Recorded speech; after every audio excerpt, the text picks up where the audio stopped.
Hello नमस्कार दोस्तों, मेरा नाम सूरज शर्मा है। स्वागत है आपका CMICS के प्लेटफॉर्म पर। हमारा आज का वीडियो जो है बजट के बारे में होने वाला है।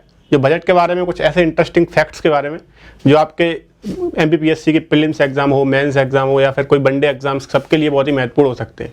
तो इन फैक्ट्स को आप लोग नोट्स कर लीजिए। जैसा कि चेतन सर कहते हैं कि आपको एक फैक्ट शीट बनानी है। वो फैक्ट शीट आपको हर एग्जाम में काम आएगी। प्रीलिम्स में तो बहुत ज़्यादा काम आने वाली है। प्रीलिम्स में आपको पता है कि एक नंबर बढ़ाने में बहुत ज़्यादा संघर्ष करना पड़ता है। तो ये जो फैक्ट्स मैं आपको बता रहा हूँ वो बहुत ही इंपॉर्टेंट है। आप इनको नोट करते जाइए और इनको एकदम याद कर लीजिए, क्योंकि ये कहीं भी आपसे किसी भी एग्जाम पूछा जा सकते हैं। इसलिए शुरू करते हैं अपना वीडियो। तो आपको बहुत इंटरेस्टिंग लगेगा, आप नोट करते जाइए, ठीक है। तो आज का हमारा वीडियो जो बजट के बारे में, जो फैक्ट्स के बारे में है, तो हम शुरू करते हैं अपना वीडियो। तो देखो, आपको पता होगा कि हमारा जो बजट है, तो हमारा बजट कब शुरू हुआ था। जबकि हम अगर आप हिस्ट्री को देखें तो 1860 में, 1860 में आपको पता होगा कि हमारा पहला बजट जारी किया गया। किसके द्वारा किया गया? जेम्स विल्सन जी के द्वारा। तो आप पहला फैक्ट तो ये याद रख लीजिए कि बजट हमारा पहला कब आया हमारे देश में। ये बहुत सारे वनडे एग्जाम में आ चुका है। 1860 में एक इकोनॉमिक्स थे, ब्रिटिश इकोनॉमिक्स्ट जेम्स विल्सन। तो जेम्स विल्सन ने जो है हमारा पहला बजट पेश किया था। तो आपको पहला फैक्ट तो ये याद रखना है, ये बहुत सारे एग्जाम में आता रहता है। दूसरा फैक्ट को बताऊं तो क्या है कि जब अब अंग्रेजों ने बहुत सारे बजट पेश किए, उसके बाद हमारा देश आज़ाद हुआ। हमारा देश आज़ाद कब हुआ? 1947 में, 15 अगस्त को, आपको पता होगा। तो 1947 के बाद जो हमारे पहले फाइनेंस मिनिस्टर बने थे RK शनमुगम शेट्टी जी, उन्होंने उसके बाद बजट पेश करना शुरू किया। और 1947 में हमारे आज़ाद भारत का पहला बजट आया। तो 1947 में हमारा जो पहला बजट आया, 1947 में आज़ाद भारत का पहला बजट, ठीक है। ये आप याद रखिएगा और इनका नाम याद रखिएगा, RK शेट्टी, RK शनमुगम शेट्टी जिनका नाम था। तो इनका पूरा नाम याद रखिएगा। ये बहुत सारे एग्जाम में आ सकता है कि अपने पहले फाइनेंस मिनिस्टर कौन थे? RK शनमुगम शेट्टी जी थे। तो ये भी आपको याद रखना है, ठीक है। उसके बाद मैं आपको बताऊं, ये तो इंडिपेंडेंट इंडिया का पहला बजट हो गया, RK शनमुगम शेट्टी। आपसे पूछा जाए कि पहला बजट 1950 के बाद कौन सा आया? 1950 में हमारा पता है कि आपको रिपब्लिक डे, जो हमारा संविधान जब जो भी लागू हुआ था, कब हुआ था? 26 जनवरी 1950 को हुआ था। उसके बाद जो पहला बजट आया वो जॉन मथई जी के द्वारा जारी किया गया। जॉन मथई, ये नाम याद रखिएगा कि जब हमारा संविधान लागू हो गया था उसके बाद हमारा पहला बजट जो जारी किया था वो जॉन मथई जी ने किया था, ठीक है। ये फैक्ट आप याद रखिएगा। तो ये वाले फैक्ट आप याद रखिएगा, आपके एग्जाम में बहुत इंपॉर्टेंट हो सकते हैं। प्रीलिम्स में कहीं भी डायरेक्टली ये पूछे जा सकते हैं, ठीक है। उसके बाद चलते हैं अगले फैक्ट्स के ऊपर। तो आपको बताऊं मैं कि 1955 तक एक ट्रेंड चला कि 1955 तक क्या हुआ कि हमारे देश में जबकि हम आज़ाद हो गए थे, फिर भी हमने जो है बजट को इंग्लिश में पेश करता है, हिंदी में पेश किया ही नहीं। 1955 तक, 1947 से लेकर 1955 तक हमारे देश का बजट जो है सिर्फ इंग्लिश में आता था। जबकि हमारी जो बहुमूल्य आबादी थी जो पूरी हिंदी बोलती थी, लेकिन हमारा बजट इंग्लिश में आता था, क्योंकि ये जो ब्रिटिश कॉलोनिज्म था उसका जो प्रभाव हमारे ऊपर सीधा सीधा देखा जा सकता है। तो 1955 में जब हम लोग आए, उसके बाद हमारा बजट हिंदी में भी पेश किया जाने शुरू हो गया। तो 1955 के बाद हिंदी और इंग्लिश दोनों में हमारा बजट आने लगा। ये फैक्ट आप याद रखिएगा। उसके बाद नेक्स्ट फैक्ट पे अपन आए। तो नेक्स्ट फैक्ट ये है कि आपसे क्वेश्चन पूछा जाता है, बहुत सारे एग्जामों में आता रहता है कि हमारे कितने प्राइम मिनिस्टर थे जिन्होंने आज तक बजट पेश किया है। ये देखते हो कितना इंटरेस्टिंग क्वेश्चन है, बहुत कम लोगों को पता होगा। आप लोग नोट कर लीजिए इसको। ये फैक्ट मैं बता रहा हूँ वो याद नहीं आते हैं लोगों को, ज़्यादातर लोग एग्जाम में भूल जाते हैं। ये फैक्ट बहुत ही इंपॉर्टेंट है, यहाँ पे याद आ जाएंगे। आप उनको नोट कर लीजिए, उनको याद कर लीजिए, क्योंकि एग्जाम में आप आसानी से उनको याद नहीं कर सकते, एकदम याद नहीं आते हैं। क्योंकि मैं भी एग्जाम दे चुका हूँ, तो इन एग्जामों में ये फैक्ट जो है बहुत ज़्यादा रिकॉल करने में दिक्कत आती है। इसलिए आप इन फैक्ट को बार बार देखिए और बार बार नोट करके याद करते जाइए। तो ये फैक्ट बताऊँ मैं आपको, 3 प्राइम मिनिस्टर हैं अपने इंडिया के, ऐसे 3 ही प्राइम मिनिस्टर जिन्होंने बजट पेश किया है। 3 प्राइम मिनिस्टर कौन कौन है? पहले हैं जवाहरलाल नेहरू जी। दूसरे हमारी प्राइम मिनिस्टर थी मिसेज इंदिरा गांधी जी। तो इंदिरा गांधी जी ने भी हमारा पहला बजट पेश किया था। इंदिरा गांधी के बारे में बताऊं मैं आपको, तो इंदिरा गांधी जी ने क्या किया था? इंदिरा गांधी जी ने पहली वुमेन थी ये। इंदिरा गांधी जी पहली वुमेन प्राइम मिनिस्टर और वुमेन भी थी जिन्होंने हमारा बजट पेश किया था। 1970s में किया था इन्होंने।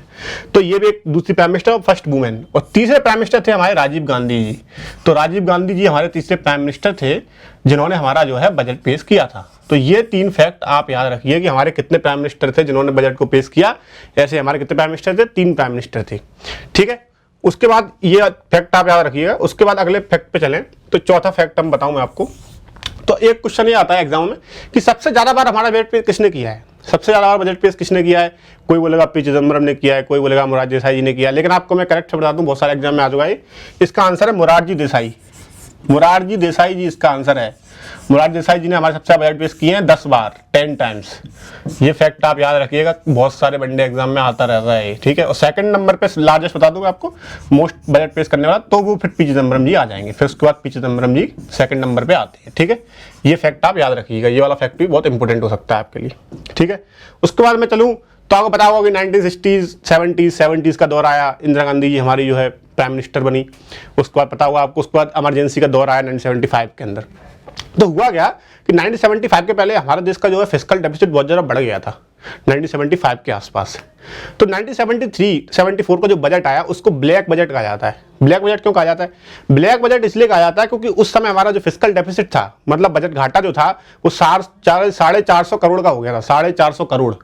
तो 450 करोड़ का 1973-74 का जो बजट था उसको ब्लैक बजट कहा जाता है। उस समय इमरजेंसी लगने वाली थी देश के अंदर, तो इसको क्या है, ब्लैक बजट कहा जाता है, ठीक है। आपसे पूछे को ब्लैक बजट कौन से साल के बजट को कहा जाता है, तो ये कहा जाता है 1973-74 के बजट को, ठीक है। इसको हमारे जो फाइनेंस मिनिस्टर थे वाई बी चौहान, इन्होंने हमारा इस बजट को पेश किया था, ये फाइनेंस मिनिस्टर थे उस समय। तो ये वाला फैक्ट आप याद रखिएगा, ठीक है। उसके बाद मैंने आपको बताना भूल गया कि जब हमारा पहला बजट आया था ना 1947 में, 1947 का बजट, तो उस बजट का एक फैक्ट आप याद रखिएगा। 1947 का बजट में आपको बता दूं, एक फैक्ट और है मेरे पास। ये फैक्ट ये है कि वो बजट सिर्फ 197 करोड़ का ही था। समझ सकते हो आप, 197 करोड़। 197 करोड़ आज के जमाने में बहुत कम अमाउंट हो गया, तो 197 करोड़ का हमारा पहला बजट आया था, ठीक है। उसमें से भी 197 करोड़ में से भी 47% एक्सपेंडिचर तो केवल डिफेंस के ऊपर ही था, कि ओनली ऑन डिफेंस एक्सपेंडिचर 47% इन 197 में से। तो आप सोचिए उस समय क्या है कि हमारे देश में बहुत सारा माइग्रेशन हो रहा था, इंटरनल माइग्रेशन, पाकिस्तान से बहुत सारे लोग इधर आ रहे थे, उधर जा रहे थे, और पाकिस्तान ने वॉर भी कर दिया था कश्मीर में, आपको पता हुआ। उसकी अलग कहानी है, उसके ऊपर कभी अलग से वीडियो बनाएंगे। तो लेकिन ये है जो उस समय हमारा बजट केवल 197 करोड़ का था। आप सोच सकते हो 197 करोड़ से आज हम 45 लाख करोड़ के बजट तक पहुंच चुके हैं। मतलब हमारी जर्नी देखिए आप, 70 साल में हम 75 साल में कहाँ पहुंच चुके, ठीक है। तो ये फैक्ट आप याद रखिएगा 1947 वाला और ये वाला ब्लैक बजट वाला, ठीक है। उसके बाद हम आगे चलें तो आगे आपको बताऊं, ब्लैक बजट 1970-74 का बजट कहा जाता है। उसके बाद बहुत सारे बजट है, इनको नाम दिया गया है। एक डेट याद रखिए 1991, एक डेट याद रखिए 1997 और एक डेट याद रखिए 2000। ये 3 डेट आपको बजट के बारे में याद रखनी है, ये बहुत ही फेमस है। अब देखो 1991 का बजट कहा जाता है एपोकल बजट। क्या कहा जाता है? एपोकल बजट। इसको बताऊंगा आपको क्यों एपोकल बजट कहा जाता है इसको, ये याद रखिएगा आप। इसको कहा जाता है 97 को ड्रीम बजट। आपसे पूछे ड्रीम बजट किस साल के बजट को कहा जाता है? ड्रीम बजट कहा जाता है 1997 के बजट को, ठीक है। उसके बाद 2000 के बजट को कहा जाता है मिलेनियम बजट। मिलेनियम आपको पता होगा, मिलेनियम क्या होता है? मिलेनियम 1000, 2000, 3000, ये मिलेनियम बजट कहा जाता है इसको, है ना। तो आप याद रखिएगा, इसको मिलेनियम बजट कहा जाता है, ठीक है। ये 3 बजट हैं। अब इसको क्यों कहा जाता है बताता हूं मैं आपको। तो 1991 का जो बजट था उसको एपोकल बजट इसलिए कहा जाता है क्योंकि 1991 में आपको पता है एलपीजी रिफॉर्म्स आए थे देश के अंदर। बहुत हमारी देश की इकोनॉमी थी उसको खोल दिया गया दुनिया के लिए। पहले हमारे देश में पता होगा आपको इंपोर्ट सब्स्टिट्यूशन होता था। 1991 से पहले हम लोग क्लोज्ड इकोनॉमी थे, हमने बाकी कंपनियों को नहीं आने देते थे। 1991 में क्या लिबरलाइजेशन, प्राइवेटाइजेशन, ग्लोबलाइजेशन हुआ। उसके बाद क्या हमारी इकोनॉमी खुल गई। उस समय मनमोहन सिंह जी हमारे प्राइम मिनिस्टर थे। हमारा जो है फॉरेक्स रिजर्व बहुत गिर गया था, आपको पता होगा। एक हफ्ते से कम का जो हमारे पास फॉरेक्स रिजर्व रह गया था, हम लोग ऑयल इंपोर्ट नहीं कर पा रहे थे। उस समय क्या हुआ, हमारे जो मनमोहन सिंह जी हमारे उस समय के फाइनेंस मिनिस्टर थे और पी नरसिम्हा राव जी हमारे उस समय प्राइम मिनिस्टर थे। तो मनमोहन सिंह जी ने बहुत ही अच्छे स्टेप्स लिए। आईएमएफ ने बहुत ज़्यादा इसमें इंडिया को ऊपर सपोर्ट किया उस रिफॉर्म को लाने के लिए। तो हुआ क्या कि 1991 में हमारे देश में जो बजट आया उसको एपोकल बजट कहा जाता है। इसमें क्या बहुत सारे अच्छे रिफॉर्म किए गए इसलिए। उसके बाद ड्रीम बजट 1997 बजट को कहा जाता है। ड्रीम बजट इसको क्यों कहा जाता है? ड्रीम बजट कहने का एक रीजन है। इसमें क्या किया गया था, बहुत सारा जो है जो टैक्स है, जो इनकम टैक्स कट किए गए थे, बहुत सारी अच्छी चीजें कर दी थी, इसलिए इसको ड्रीम बजट कहा जाता है, ठीक है। इसको यशवंत सिन्हा जी ने पेश किया था, फाइनेंस मिनिस्टर थे उस समय। और इसको कहा जाता है मिलेनियम बजट। इसको भी यशवंत सिन्हा जी ने पेश किया था, 2000 में आया था, इसलिए इसको मिलेनियम बजट कहा जाता है।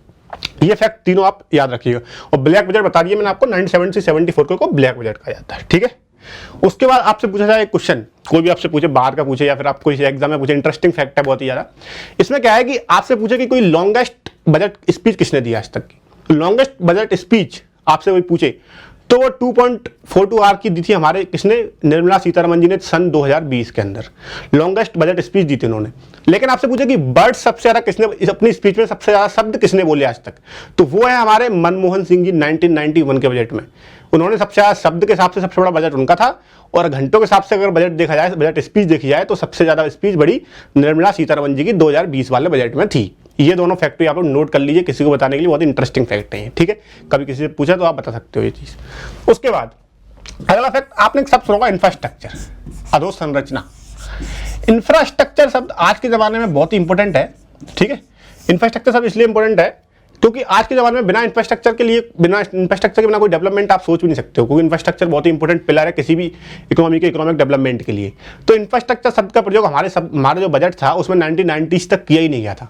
1990s के बाद तो इंफ्रास्ट्रक्चर शब्द को बजट के अंदर जोड़ा गया। आप सोच सकते हो कितने कम से कम 40 साल तक तो हमने इंफ्रास्ट्रक्चर शब्द का यूज ही नहीं किया, उसके बाद इंफ्रास्ट्रक्चर शब्द का यूज करना हमने शुरू किया।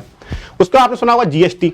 अब जीएसटी रिफॉर्म कब आया? 2017 में लागू हुआ जीएसटी। लेकिन आपको पता होगा जीएसटी को बजट में कब पेश किया है? बजट में पेश करते समय पहली बार जीएसटी को ऐड कब किया गया, ये पता है किसी आपको? जीएसटी को ऐड किया गया 2006 में, 2006 का जो बजट था हमारा, उसमें पहली बार जीएसटी शब्द का यूज किया गया। उसके बाद ही जीएसटी लागू 2017 में हुआ था, ठीक है। उसमें 2006 का जो बजट आया था उसमें हमारे पी चिदम्बरम जी ने पेश किया था, उसमें जीएसटी शब्द का यूज पहली बार किया गया था, ठीक है। उसके बाद कुछ और ऐसे फैक्ट बता दूं मैं आपको जो इंपॉर्टेंट हो सकते हैं, कुछ और इंपॉर्टेंट फैक्ट, अन्य जो फैक्ट हैं। पहला फैक्ट उसमें आप ये लिख लीजिए, कोई आपसे पूछे गिफ्ट टैक्स इंडिया में कब लाया गया? गिफ्ट टैक्स 1957-58 के बजट में लाया गया था। इसको जवाहरलाल नेहरू जी ने पेश किया था। मैं आपको बताया था कि 3 प्राइम मिनिस्टर जिन्होंने बजट पेश किया है, नेहरू जी, इंदिरा जी और राजीव जी। तो नेहरू जी ने जो पहला वाला पेश किया था 1957-58 में, इसी में इन्होंने जो है गिफ्ट टैक्स को ये लेके आए थे, ठीक है। ये आप याद रखिएगा। उसके बाद इंपोर्टेंट रिफॉर्म, जो करंट का क्वेश्चन है, जो बहुत सारे करंट एसएससी वगैरह एग्जाम में पूछा जा चुका है कि 2017 में क्या किया? बहुत सारे चेंज किए गए हमारे बजट में। वो चेंजेस क्या थे? वो चेंजेस ये थे कि 2017 में क्या हुआ कि रेलवे बजट को जो है जनरल बजट से सेपरेट कर दिया गया। तो रेलवे बजट को सेपरेट कर दिया गया जनरल बजट से। ये क्यों किया गया? क्योंकि क्या होता था, पहले आपने देखा होगा कि जब रेलवे बजट अलग से आता था तो बहुत सारे जो है मेंबर ऑफ पार्लियामेंट थे, वो देखते थे कि हमारे कॉन्स्टिट्यूंसी में कौन सी जो है रेल शुरू हुई, कौन सा नया एक लाइन पटरी बिछ रही है, क्या हो रहा है। तो इसमें क्या है, इसका पॉलिटाइजेशन बहुत ज़्यादा हो गया था, है ना, राजनीतिकरण इसका बहुत ज़्यादा हो रहा था। इसलिए क्या हुआ, तो 17 में जो है अरुण जेटली जो हमारे फाइनेंस मिनिस्टर थे उस समय, उन्होंने क्या किया, उन्होंने जो है रेलवे बजट को जनरल बजट से सेपरेट कर दिया। इसको मिलाया गया था, इसकी हिस्ट्री बता दूं मैं आपको। तो 1921 में क्या हुआ, 1921 में एक एकवर्थ कमेटी बनी थी। तो एकवर्थ कमेटी का क्या हुआ, एकवर्थ कमेटी ने रिकमेंडेशन दी कि इसको अलग कर दिया जाए। तो इस कमेटी की रिकमेंडेशन के हिसाब से 1924 में जो है जनरल बजट और रेलवे बजट को सेपरेट कर दिया गया था और 2017 में इसको फिर से मर्ज कर दिया गया। तो ये फैक्ट आप याद रखिएगा, ठीक है। कहीं से आप प्री में पूछा सकता है या फिर मेंस में आप लिख सकते हो इसको, बजट के बारे में पूछा जाए तो। उसके अलावा 2017 में एक चेंज और किया गया कि पहले हमारा जो बजट था वो 28 फरवरी को जो है, फरवरी का जो लास्ट डे होता है उसको जारी किया जाता था। उसके बाद इसको शिफ्ट करके 1 फेब को कर दिया गया, वो भी 2017 में किया गया। तो ये 2 फैक्ट 2017 के हैं। 2017 में ये 2 फैक्ट किए गए चेंज, तो इनको आप याद रखिएगा। ये 2 फैक्ट आपको कहीं भी एग्जाम में पूछ सकते हैं। करंट का क्वेश्चन है, हालांकि करंट नहीं है, 6 साल हो गई है, लेकिन करंट में ही आता है अभी, क्योंकि बजट में मेन चेंज जो अभी 17 में ही हुए थे। उसके बाद आपको एक फैक्ट और बता दूं मैं, इंपॉर्टेंट फैक्ट है, इंटरेस्टिंग लगेगा आपको काफी। 2001 की डेट है, ये आप याद रखिएगा, 2001 की डेट। 2001 में क्या हुआ, 2001 से पहले क्या हुआ था, हमारा बजट शाम को 5 बजे पेश किया जाता था, 5 PM पे, 5 बजे। क्यों किया जाता? अब देखो 50 साल आज़ादी को हो गए 2001 में, 47 में हम आज़ाद हुए, 50 साल तक तो हम 5 बजे पेश करते रहे। क्यों करते रहे 5 बजे पेश? 5 बजे पेश करने का रीजन था, रीजन ये था कि पहले हम क्या है कि ब्रिटिश राज हमारे ऊपर था, तो क्या होता था 5 बजे पेश करते थे। तो वहाँ के टाइम स्टैंडर्ड के हिसाब से क्या होता था कि सुबह वहाँ पे सुबह होती थी, तो हमारे अपने आप 5 बजे होती थी। तो वहाँ पे क्या है, इस हिसाब से हम 5 बजे करते थे ताकि ब्रिटिश को हमारा बजट मिल सके। लेकिन 50 साल तक फिर भी हम आज़ादी की बात करते रहे।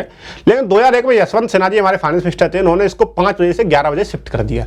तो कोई पूछे आपसे कि पहले 5 बजे होता था, अब 11 बजे हो गया, कब हो गया? 2001 में हो गया। 2001 में क्या हुआ, यशवंत सिन्हा जी फाइनेंस मिनिस्टर थे, उन्होंने 5 बजे से 11 बजे इसको शिफ्ट कर दिया, ठीक है। तो आपको ये फैक्ट जो मैंने आपको बताए हैं वो आपके प्रीलिम्स के लिए, मेंस के लिए कोई आपसे पूछे, आपको जनरल सिटीजन होने के नाते भी ये सारे फैक्ट पता होने चाहिए, क्योंकि ये आपको बजट हमारा भी आया था 15 दिन पहले, आपको पता होगा। अभी एमपी का बजट आने वाला है, तो एमपी के बजट के ऊपर मैं अलग से वीडियो बना दूंगा। तो आप इसके बारे में जितने फैक्ट में बताएं बहुत ही इंपॉर्टेंट है, तो आप इनको याद रखिएगा, इनको एंजॉय कीजिए। और देखो अपनी एक फैक्ट शीट अलग कॉपी बना लो, को मैं जितने वीडियो बनाऊंगा उसमें आपको फैक्ट देने वाला हूँ। वो आपको प्रीलिम्स हो, मेंस हो, कोई भी ट्यूशन से जैसे कहते हैं कि फैक्ट शीट एक अलग तैयार होनी चाहिए बच्चे की, जिसमें प्रीलिम्स में आपको बहुत ज़्यादा हेल्प मिले, मेंस में मिले। तो आप अलग से इनको नोट कर लीजिए, और आगे जो वीडियो आने वाले हैं उनमें भी मैं बहुत सारे फैक्ट्स बताऊँगा आपको, तो वो आप नोट करते जाइए, आपके एग्जाम के लिए बहुत ही इंपॉर्टेंट होंगे वो, ठीक है। आपने फीडबैक दीजिए कैसा रहा वीडियो, और आप किस टॉपिक पर वीडियो चाहते हैं आगे, वो भी आप बता सकते हैं अपने कमेंट सेक्शन में, ठीक है। Thank you very much, all the best.